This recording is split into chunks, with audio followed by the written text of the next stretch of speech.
Welcome everybody to a special edition of WCW 2005 here in TEW 2020, as yes, that is not WCW you see on screen, as is tradition with the two big pay-per-views of the year, WrestleMania and SummerSlam. I take over for the AI for the couple weeks leading up to the pay-per-view, then I book the pay-per-view just to sort of like nudge some people into more overness, make some interesting pay-per-view matchups, and just basically sort of fix help the AI a little bit and sort of who should be pushed, who shouldn't be pushed, as long as just seeing being able to sort of book a WWE in this area without having to book weekly TV and dealing with the wackiness of the AI booking going through things. But we got a big card here, made event by Shawn Michaels versus Chris Jericho versus Chris Benoit for the WWF Championship, Ed versus Kurt Angle, Randy Orton versus Brock Lesnar, Triple H versus Big Show, The Undertaker versus Vampiro, and lots of other fun matches. But let's get rolling onto the show. Oh, and of course, we're live from beautiful Los Angeles, California. So, starting out, first we have on the undercard, we have a 10-woman lingerie battle royal. Because again, this is WWF in 2005. They're not having great matches on TV with the women, unfortunately for them. So we have, and this is a lingerie battle royal for the WWF Women's Tag Championship. Because in game, I'm basically saying they're going to treat the women's title as an afterthought because, as WCW, I stole basically their two most over women, and now their only great wrestler they have still on the roster is is Molly Holly. But she's not in this match. She's in another match that's actually going on the pay-per-view. But in this match, we have a 10-woman battle royal involving, Chrissy Cummings, a.k.a. the former, oh god, I forgot her real name. I'm blanking on his real name. Christy. Anyway, Elizabeth Love, Ivory, Jamie Keys, Sarah Stock, Selena Majors, Shaniqua, Chantel Taylor, Taylor Matheny, and Terry. Terry walks in as the women's champion, but she does not walk out, as she's a final elimination. But the winner is Jamie Keys, who basically debuted here a couple months ago. She was in Don't Until Forever, but she got decently over. She's the sort of just so you don't know, she is this woman right here. Sort of she was in real life only in the company for a little bit as a diva, but I figure she's decently has enough sex appeal over enough and been pushed decently by the game, so why not give her this wacky win. The other final four were Ivor and Shaniqua. Shaniqua got the most nominations as she's sort of been pushed decently by the game, including being a former women's champion. But Jamie Keys gets the win because she's hot and blonde and it's 2005 WWE. What else would they do here? Then moving forward for other, and this gets a 43 because look at these ones. This is not going to be a great match. And Terry's also sustained a fractured wrist. That's unfortunate for her. Okay. And then in the other pre-show match, we had a 20-man battle royal, basically involving everybody who wasn't on the show. So we had people on this, including Crash Holly, D'Lo Brown, Grandmaster Sexy, Maven, Nick Dinsmore, Spike Dudley, Tommy Dreamer, and X-Pac. But in the end, the winner is Mark Henry, who has recently turned heel, and he gets the big one here in a 55. Other final four members were Funaki, X-Pac, and Rhino, with Funaki being the final elimination, and X-Pac got the most eliminations. But yeah, overall, big win here was Mark Henry, and this gets a 55. And we'll see if the game actually does anything with that. So then, we have the actual pay-per-view. And basically, as, I don't know if folks remember, but in real life, of course, they did the sort of the mini movies going up to this, because WrestleMania was going to Hollywood, and we sort of highlight all this, including, Triple H in Braveheart, Steve Austin in Gladiator, Paul Heyman and Molly Holly as part of the Princess, and Randy Orton all as part of the Princess Bride, and other fun stuff, including that. And this gets an 86, basically just getting everything over, and there you go. Then we have our opening Pyro and Ballyhoo, to use a quote from an old TNA script, as the announcers focus on the big matches of the night, including the triple threat for the WWF Championship, Ed versus Kurt Angle, Undertaker Vampiro, Triple H versus Big Show, and more, as we head to the ring for our first match, as this gets a 74. And our first match is the big four-way tag match for the WWF Tag Team titles, as we have the current champions, Tess and Albert, who are part of the new improved Team Angle, along with Debra, Kurt Angle, and Billy Gunn. We have our Sons Reborn, which is a team of the renamed Devon Dudley, who's now Devon Dubois, and Shelton Benjamin, the young team, Christian York and Lance Cade, that the game put together in the Dev territory and pushed really strong. Then we have Al Snow and Saturn, who are just sort of around as a team on the undercard. So this is not a great match. But, it's a decent match. It's, none of these four guys are, so far great or over enough to be great. Shelton Benjamin's still pretty good, but he's like pretty new onto the roster. Devon's a solid veteran. Stone and Saturn are pretty good. And York and Cade are, young and not that over, unfortunately. And TNA are probably been the most strongly pushed part of this division, at least in game, because they won the titles back, I think, in September, October, and they've held the titles since then. But regardless, a fun little match here. But in the end, we have some fun spots with Shelton Benjamin suplexing people. I'm sure also Snow Steiner gets to do some plundering. Lance Cade gets to look like big guy hitting some big boots. Tess and Albert throw people around as the big guys. But in the end, in a little bit over 10 minutes, Renaissance Reborn of Shelton Benjamin and Devon Dubois become and I should have found a picture where Devon was in his broken Devon gimmick, because that works better than his current Dudley gimmick, but what can you do? Regardless, in a big victory, Renaissance Reborn of Devon Dubois and Shelton Benjamin win the titles when Benjamin gets the pin over Al Snow to finish things off as they win the tag titles. And this match gets a 65, so nothing too special, but sort of what I expected, because none of these guys are like super over.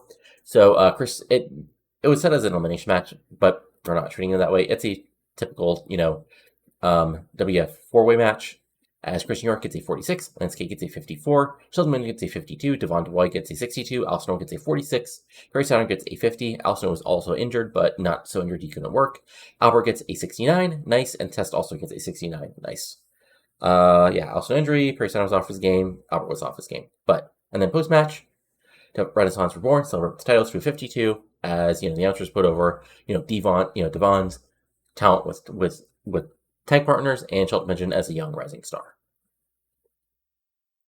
So next comes what's going to be a very wacky part of the show, as basically, the gimmick here is, it's Survivor. Survivor was a hot show at this point because it's Survivor. But of course we're bringing in three people from the most recent seasons. One, Jenna Maraska, who of course became a quote-unquote wrestler in real life eventually, but was, sort of like, the, one of the, good-looking women who was part of the show, look at a bikini. It's 2004, there you go. But the big thing is Robin Amber, who, fell in love on the, on TV, on the show,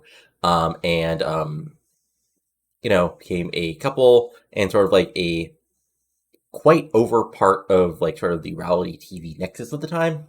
And these are exact type of level people who we brought into W at this point. So the idea that I pushed over was there's going to be a Survivor showdown of various games up until a final match, all through WrestleMania, including these three teams. So for Team Robin Amber, the babyfaces, we have Molly Holly, Jackie Gata, and Cherry Slice. And on the heel side, Team Jenna, we have Jillian Hall, Veronica Vane, aka the former Jordan Cole, and Amber James, aka the former Amber O'Neil from our side. The first game is a Queen of the Mud Pit match, as all 6 women are basically, there's a sort of structure, and they have to end up going into the mud pit in order to lose. And yes, I mean, it's a goofy gimmick, but it's a way to get, the various women falling in the mud. But then here, at least for this way, the final winners are the heel team, led by Jillian Hall getting the win here and being the final woman at the top, still in the structure, with everybody else taking a, drop in the mud after only a few minutes, because, well, it's a quick segment of only women. And let's see here. Overall, this gets a 57. So this is going to be either something that kills the show or something that is entertaining about the show. So what I basically did was I found some people in the game who had 0 popularity, edited their stats a little, throw Rob Amber and Jenna Maraska's picture on them, and then I'll change them back afterwards. But just sort of because they are going to be a prominent part of the show. But we're going to do some gimmick changes here. So Amber's gimmick of Girl Next Door got a gimmick of Adequate. Jenna Maraska's gimmick of Bitch got a rating of Awful. That's unfortunate. And Rob's gimmick of Survivor got an inch rating of 4. But overall, this gets a 57. Nothing too terrible, but a fun little part of the show. Molly Holly was fantastic. Jackie A came across well. Rob, Amber, Gemma improvised well. Molly Holly improvised well. And the announcers after the segment, Veronica Vane underperformed. So I'm going to say she probably like slipped badly onto the mud. And our next match on the show is CM Punk versus Val Venis. So this is basically exactly what you think is CM Punk Val Venis, a feud would be in 2005. Val Venis doing Val Venis thing, CM Punk being disgusted by it, CM Punk sort of like, the new rising heel on the undercard, and that's sort of just, the setup. Like, nothing special here, but a perfectly solid match on the undercard, and, Val Venis gets to do a little bit of power stuff and gets to, play the babyface, but in the end, CM Punk gets the advantage, and eventually hits the GTS on Val Venis to get the win after only a little over 8 minutes. Nothing too complicated here. Sort of, undercard WrestleMania match that puts a young guy over, and is something people can have trivia about if Punk is still on the roster here in a few years. But it's interesting because Punk has been got really over in developmental after being signed, kind of surprisingly by WWE in game, and now he's here, and before other prominent people who do you think be part of the WWE at this time, but aren't, just because of the way they got signed. But a very solid win here for Punk. As overall, this only gets a 58, nothing too terrible, but, nothing too bad either, as Punk only gets a 52, Val Venis gets a 64, and that's about it. Nothing special, but a very undercard era match for WrestleMania. And then afterwards, CM Punk celebrates to the boos of the crowd, as Val Venis rolls out, as, he's been here for a while, and I don't know, he's still decently over, but, I don't know how much longer he'll be pushed in the game by the AI. And next up, it's the first of the singles challenges of part of the Survivor Showdown.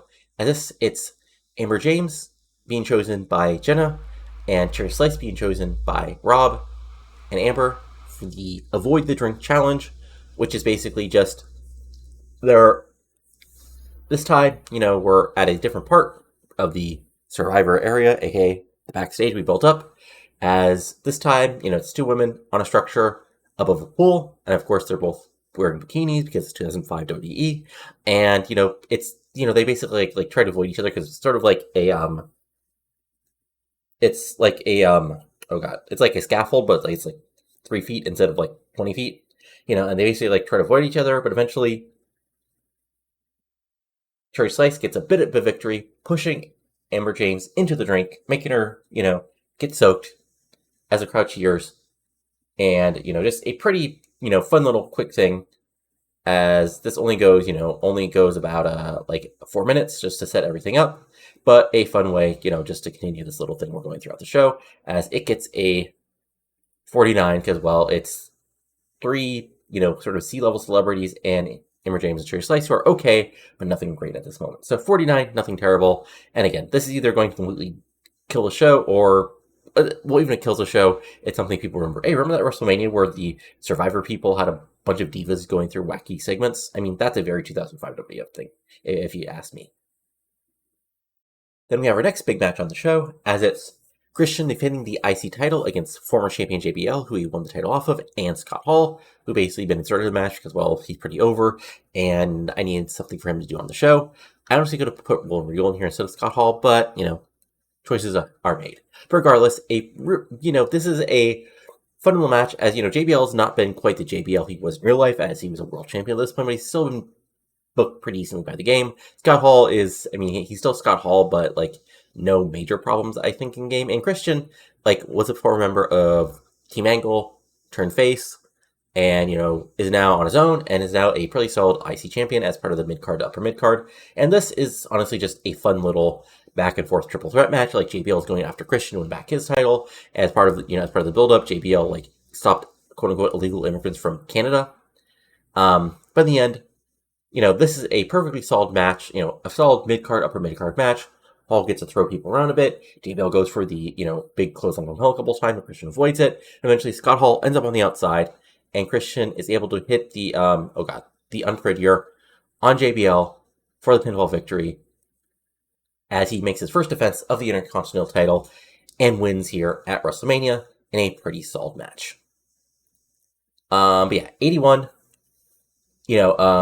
Christian gets an 81, J-Bell gets a 79, Scott Hall gets a 75, and Christian gets the big win here on WrestleMania. Like, he had just won the title off of JBL, and I figured there's no point to change the title at Mania after he just won it, and we'll see what the game does with him with his IC title reign.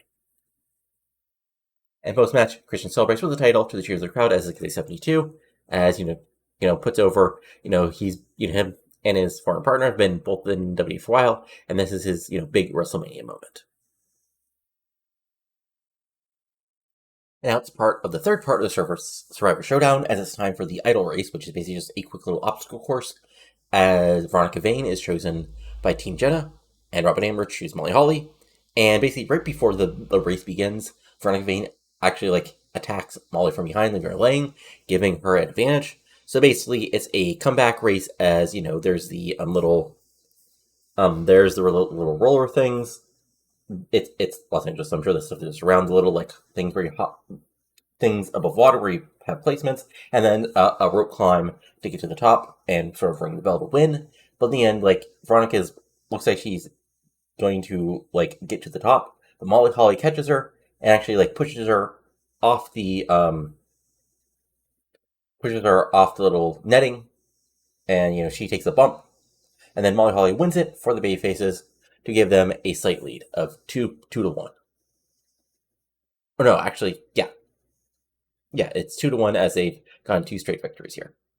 So fun things, again, this goes a little longer as it's an actual race, but it still, only goes 4 minutes total. But in the end, Molly Holly gets the win here and celebrates as, Rob and Amber celebrate with the person they chose to lead the team.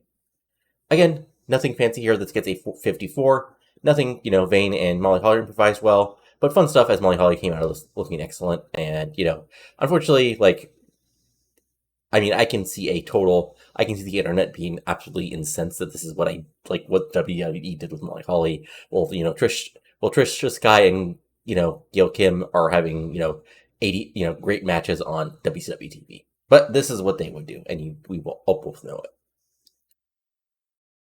So, it's time for our next big match on the show, as the top shelf team of DDP, Scott Steiner, and Regal, which is basically just a heel team up that's as close to saying Team WCW as we can legally do, versus the babyface team of Team Foley, which is basically started by Mick Foley being confronted by WCW, them making fun of him for being retired but still hanging around, Foley getting upset, finding Steven Richards first, and then basically as a young guy looking for a chance to go after Team WCW, and then finally Rico Constantino making his debut up from Developmental as actual former American Gladiator Rico, as opposed to the wacky character he wasn't in actual life. And this is set up as a Hollywood stunt show street fight, which is basically just there's some wacky there's a car, there's an Old West set, there's there's the pool, with a quote unquote mechanical shark, and it's a street fight, so just everything involved. And this is a wacky car crash match, as let things give an opportunity for both the babyfaces to get over, heels to have a strong match on pay-per-view, and also this is the kind of thing they would do. And oh god, I'm sure there's other stunt show stuff that I could do, but eventually the big thing here is Rico gets to be the young fiery babyface, Steven Richards gets to be the guy stuck in the mid card trying to get his chance against top guys like DDP, Steiner, and Regal. But Regal is able to fight and brawl because he's William Regal. Steiner throws people around with suplexes. DDP actually hits a big diamond cutter probably on Rico onto the car. But in the end, because it's Mick Foley, he takes an insane bump off the sort of top of the ramp through some sort of structure that set up a movie set. I don't know what it would be. I'm honestly not that creative off the top of my head, but something wacky happens and Mick Foley takes a huge stump bump. And from there, the heels dominate, and Regal eventually pins Rico right in the middle of the ring to get the victory for Team Top Shelf, and a big victory here at WrestleMania. And this is, honestly, part of this was that there's a lot more over heels that WF has than the game has at this point. So this is a way to try to put them over without actually giving them the win, because all 3 members of the heel team would be incensed. So, but they still a strong match here, which gets an 80 overall. So Rico gets a 34 because he's a newcomer. Steve Woodward gets a 71. Mick Foley gets an 87. Steiner gets an 83. DDP gets a 73 because I think he's hitting the time to climb hard. Rico gets an 84. Regal was held back by chaotic nature, but still got an 84. Foley was held back by the chaotic nature, which is wrong, I would think, which gets an 87. Mick Foley took a crazy bump, and yeah, Matt caused crowd buzzing. Again, a little over 13 minutes, and gets an 80 overall.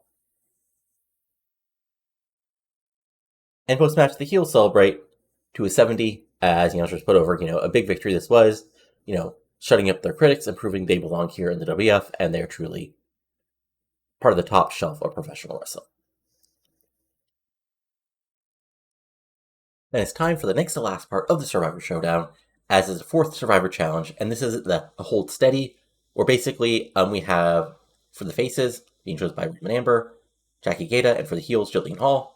And basically what happens is Billy Gunn and Rikishi come out because they're both not on the show, and they're sort of my most over people who are not part of the show. And they basically it's a game of like quasi-chicken, where the idea is you have to push your opponent off the other person's shoulder into the pool. And of course, we're both wearing bikinis because this is 2005 WWE. And we have some fun stuff with both Billy Gunn and Rikishi, doing Billy Gunn and Rikishi stuff involved. And I'm sure they're happy to get the payday here and be on the pay-per-view without actually doing much. But in the end, it's back and forth, and it's both of them sort of go after each other, claw each other, try to actually take the other's top off because in 2005 WWE. But in the end, Jackie Gaeta pushes Jillian Hall into the drink and ties things up for the beef. Oh, sorry, no. Jillian Hall pushes Jackie Gaeta into the drink, even things up for the heels going into the final part of the Survivor Showdown. As this gets a 57, again, nothing too terrible here, but nothing too great either. Billy Gunn and Rikishi did well, and yeah, nothing too terrible. As but then we have basically sort of a final thing where the two team leaders, Jenna and Amber and Rob, face off. Basically, arguing with each other about who's going to win the final match before we head off into the next part of the show.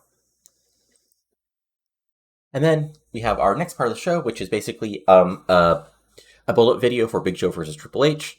And sort of the build of this is, it's, two top guys get involved in a Royal Rumble, cost the other Royal Rumble, and start feuding from there. Honestly, Triple H still thinks he's a game, despite, not being, okay. The AI is still pushing him strong, despite the fact he cheated on Stephanie, and has hatred of Vince McMahon, but, I'm booking, he's on the show because he's Triple H and he's still really over, but he's not getting any wins. He lost the big match along with Lita at last WrestleMania.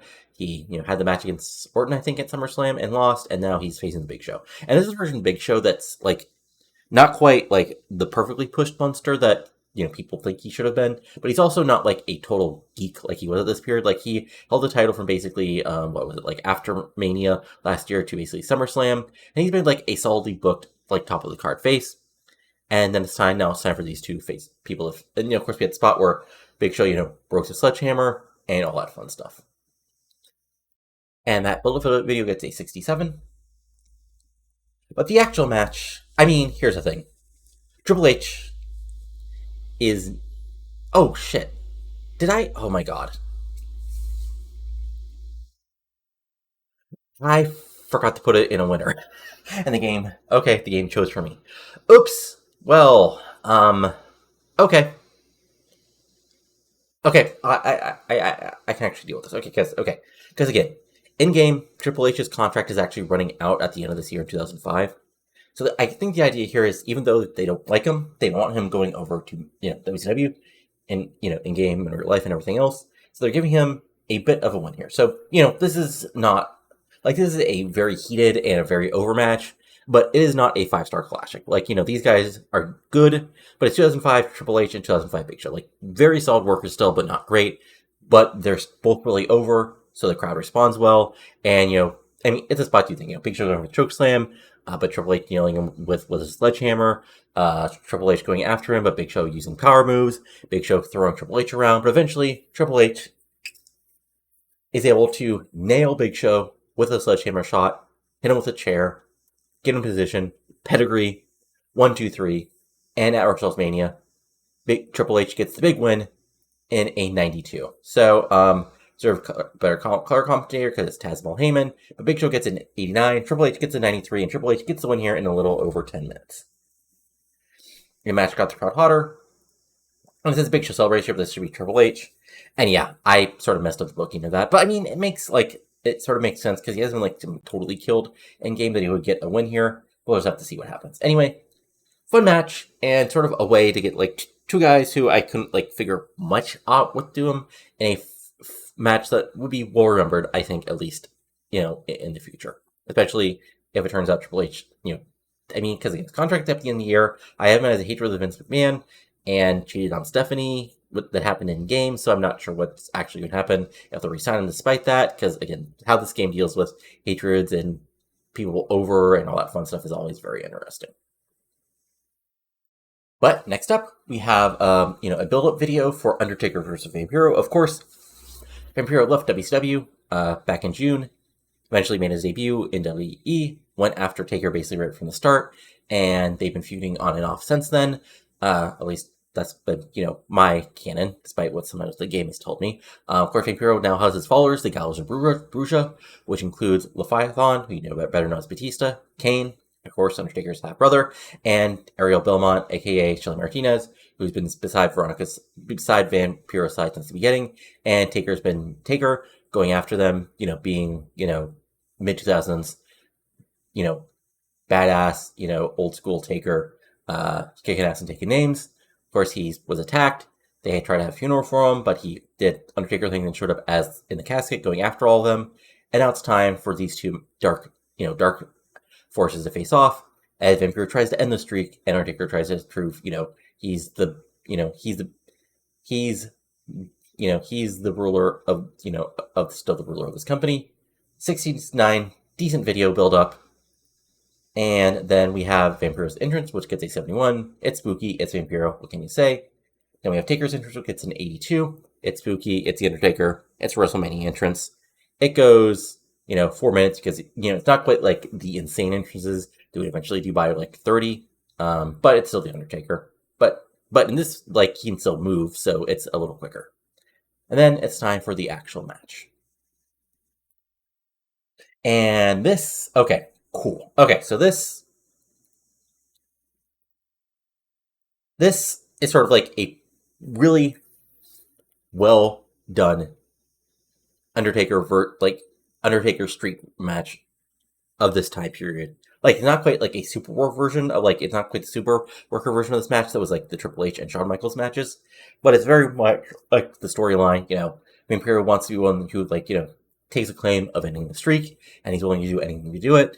And Taker's still the old gunslinger, willing to take people on. So, not much of a wrestling match. This is more of a fight right from the start. Lots of brawling, lots of fighting. Eventually, Vampiro ends up on the outside. Gallows and Bruja come down to try to back him up. And because it's 2005 Undertaker, he can still do the wacky dive. He still does the big man plancha and wipes them all out. Eventually, heels take over.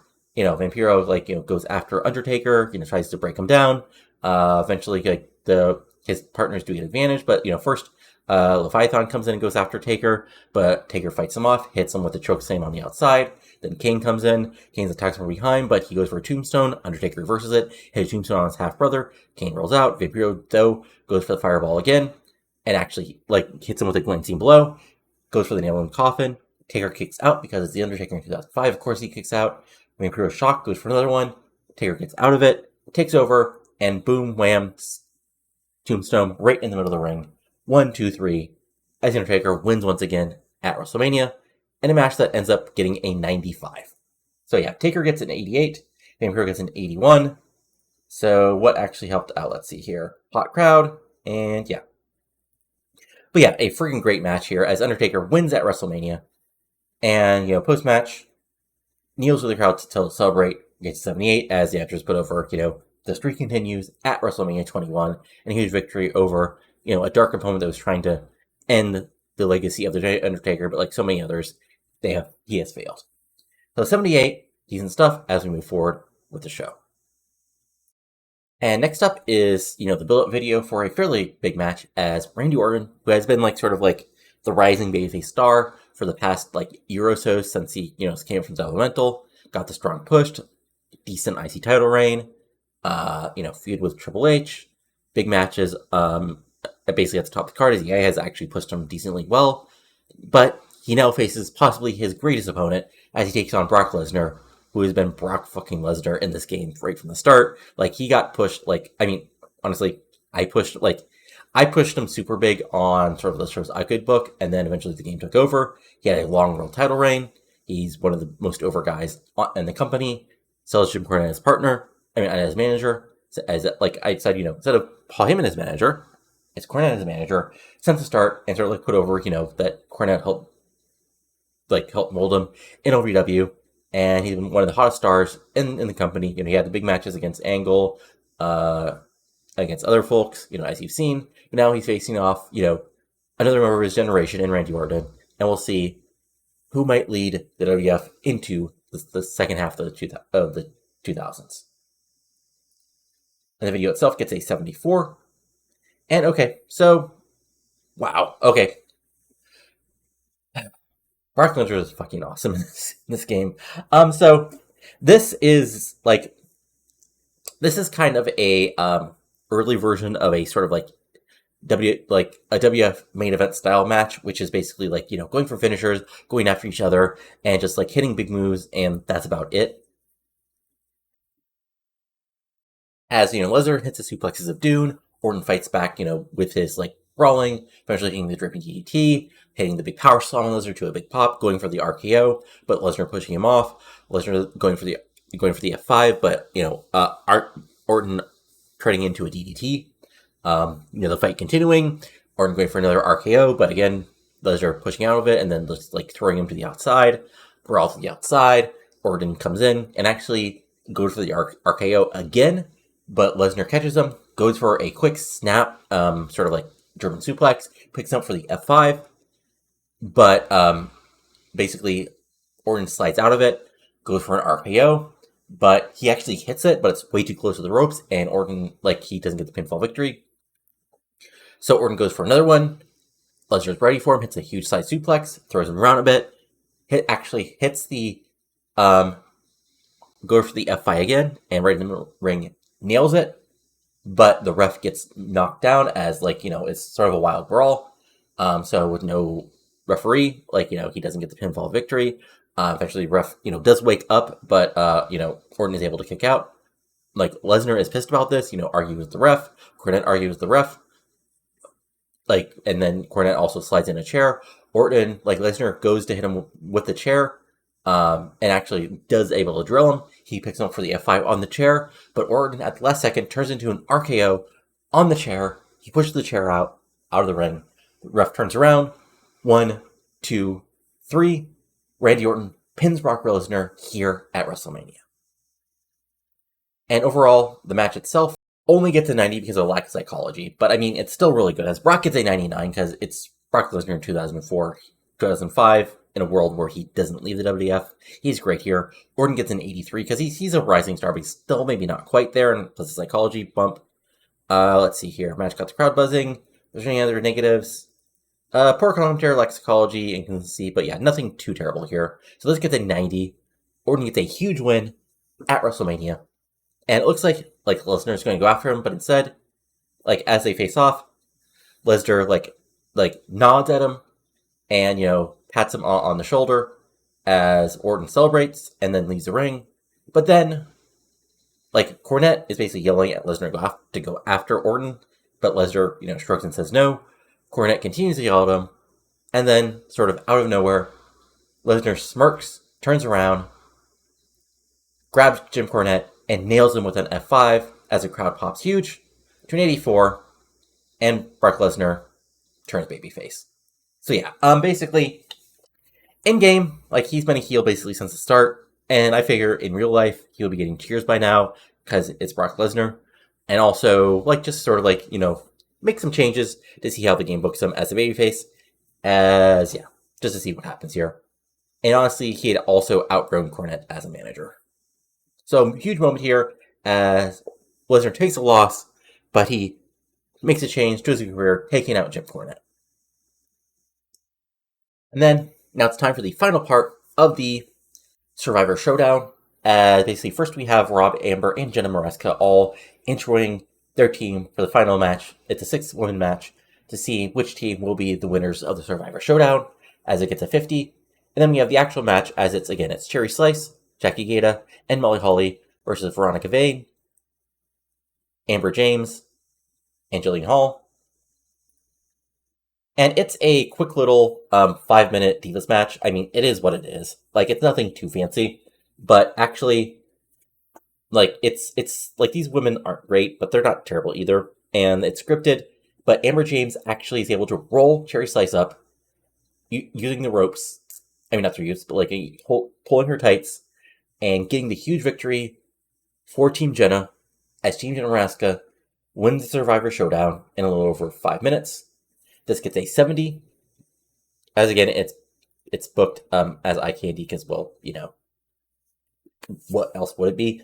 70. So Jackie Gata gets a 77, Molly Holly gets a 90, Trace Light gets a 52, Jillian Hall gets a 59, Emma James gets a 67, Veronica Vane gets a 59, and yeah. So the heels win. So, you know, sort of, you know, not the great, but you know, oh well, heels win. But then, yes, I see that. Jenna Maresca makes the shocking announcement that there can only, this is Survivor, that means that there can only be one Survivor, which means all 3 women on her team have to face off to see who is truly the winner and the Survivor. And then, you know, Jillian Hall is like, you know, I thought we were going to work as a team. And then the 2 women go after each other. The other 2 women attack her, and Jenna also goes in on the attack as the match starts. And Jillian Hall turns babyface. And she turns into a gimmick of a diva, which gets inadequate. And yeah, there we go. As this gets a 44. And then it's time for the actual match, which is a sort of an unannounced special match, which only goes 4 minutes, when Jenna Maresca basically runs in and helps Veronica Vane getting the win over Jillian Hall. This was booked as a cooldown match. Unfortunately, they didn't need cooldown, but not the end of the world. This gets a 34. I mean, it's sort of like the buffer match at WrestleMania involving the women in 2005. Only gets a 34. Vane gets a 48.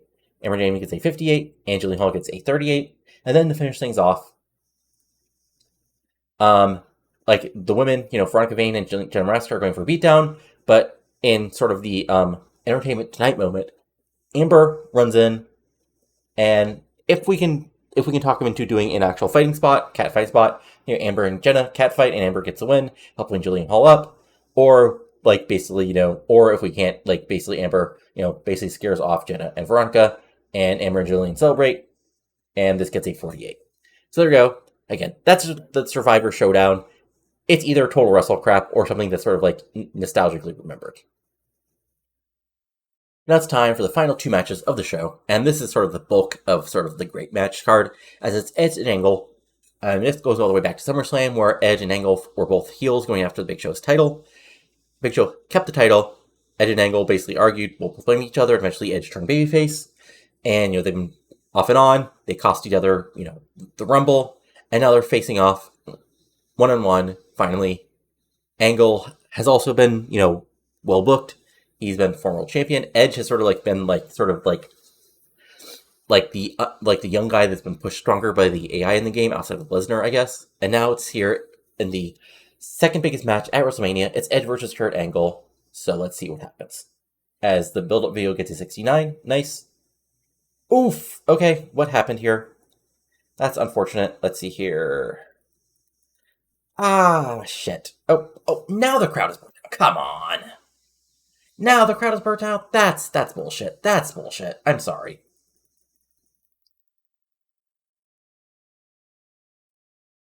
So, this is a great fucking match. Like, these are 2 of the best workers in the world.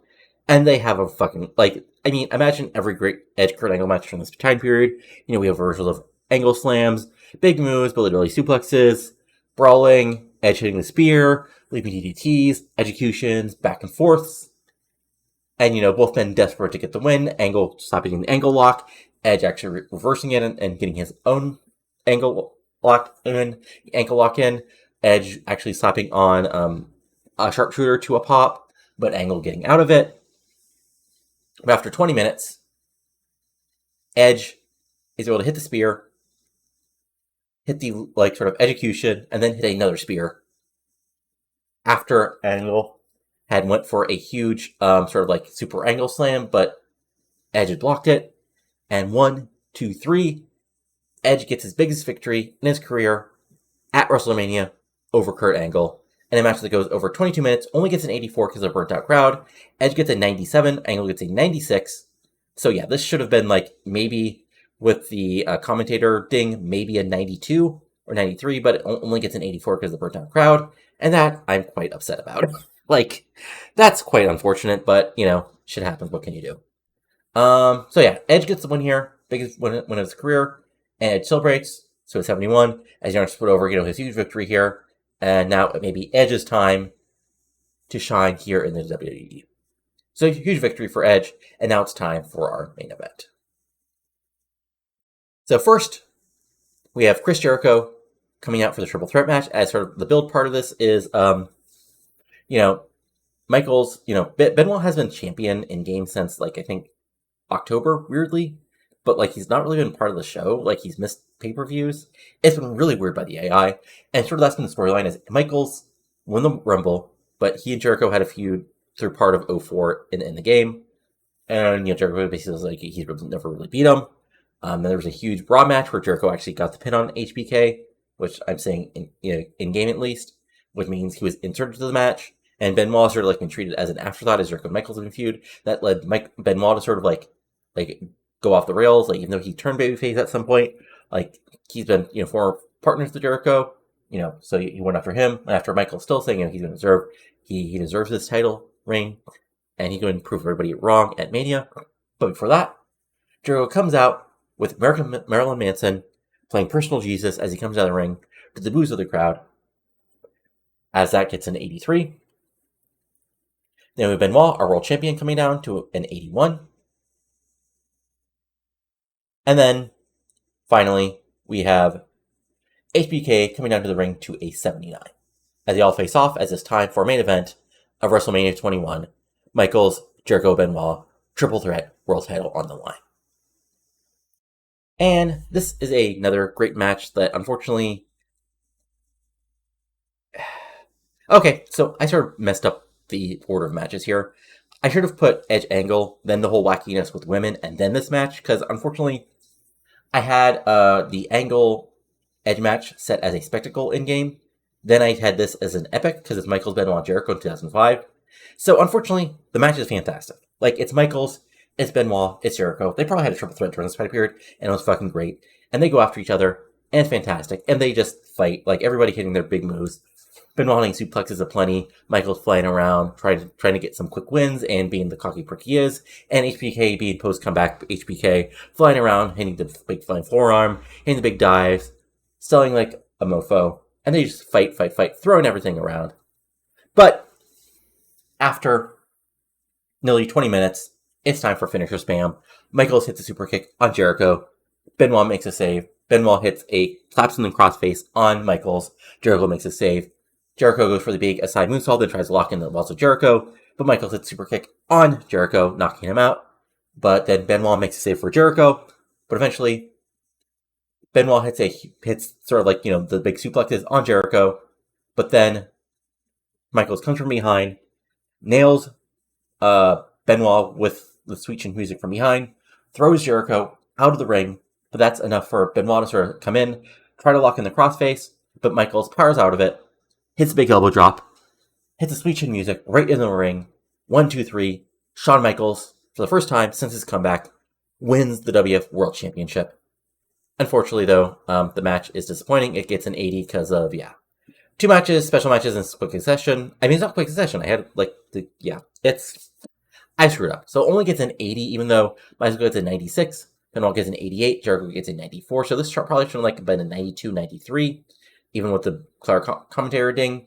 Was there anything else wrong with the match? Let's see here. Survey says, badly burned out crowd. So, but yeah, again, That's slightly disappointing, but, oh well. But the show ends with Shawn Michaels celebrating with his title to end the show as he put over. This is the, basically the height, the cornerstone to Shawn Michaels' comeback as he has finally become the WWF champion once again. This gets an 80, and overall, the show itself gets a 87. Okay. I mean, look, not bad. Like, Chris Benoit, great performance. Kurt Angle, great performance. And honestly, The Undertaker, great performance. So, sort of a screw show, but still gets an 87, so I don't feel that bad about it, because I didn't, completely screw up the, popularity of anybody. But we'll just see how this, everybody looks. I'll do a quick overview of the champions, over in exchanges, and we'll just see what happens here. So I'll be back with that in just a moment. So to sort of go over things, we have first storyline to see what I did here. So we have Big Show versus Triple H, which is now a 93. Edge Angle, which is an 87. The Hollywood Stunt Show thing, which has a 76. ICTL storyline, which is an 81. Next Gen, which is at an 87. Punk versus Venus, which is at 55. Survivor Showdown, which is at 68. Tag Title feud, which is at 65. Takeover versus Vampiro, which is at 95. And the World Title storyline, which is an 86. And again, titles. World Tag Team titles. For the first time, Devon and Shelton, who won the titles off of Test Albert, title since, December, not September. The Women's Championship is Jamie Keys, who, of course, just won that title in the Battle Royal. I totally forgot that's still a title, okay. IC title is Christian, who is a two-time champion. He won the belt off of JBL, who had title since SummerSlam in February. Honestly, I sort of hoped, Anyway. I'd hoped JBL held the title to WrestleMania so he could lose it, but hey, sometimes the game books what it books. And then, World Champion, Shawn Michaels, champion for the first time, since, of course, dropping the title back to Shawn Michaels, to Austin, back at WrestleMania 15. And first time for his comeback as a World Champion. And yeah, Benoit held the title since September, and, he had only, defended the title twice. Or once since winning the title. It's a very weird series of booking that I'm still not 100% sure why the game did what it did. But regardless, let's look over some overness. So, folks, so let's see here. Big Show, popularity. He actually lost a little bit, but he's still really over. Let's see here. Brock Lesnar. Lesnar's, he actually lost quite a 4 points of overness, dropping to Randy Orton, but he still looked pretty over. Benoit is still even where he was. I would find it hilarious if now the game booked him more. Jericho lost a couple points for losing, but it's Chris Jericho. He'll be fine. Christian actually, gained quite a few. He's actually, a fringe main eventer now. Let's see here. Punk's, still weirdly not over. But he gained, 10 points in a lot of areas, so he might get pushed a little more decently. Let's see here. TDP drops another couple points. Yeah, he's hitting the twilight of his career. On the other hand, Edge is now, super over. He's, 95. He's, one of the top guys in the company now. Jamie Keys, the game probably Booker to lose the title, probably this week, if not beforehand. JBL actually gains some popularity still, so fun match. Let's see here. Kurt Angle is actually gains a point because of his great match. Let's see here. Randall K. Orton actually is now sort of an actual top guy as he gains 5-6 points here. So we'll see how the game pushes him. Shawn Michaels is actually he actually loses because I guess it wasn't a 99 match, but I'm sure the game will fix him up soon enough. Shelton actually again gains quite a few points.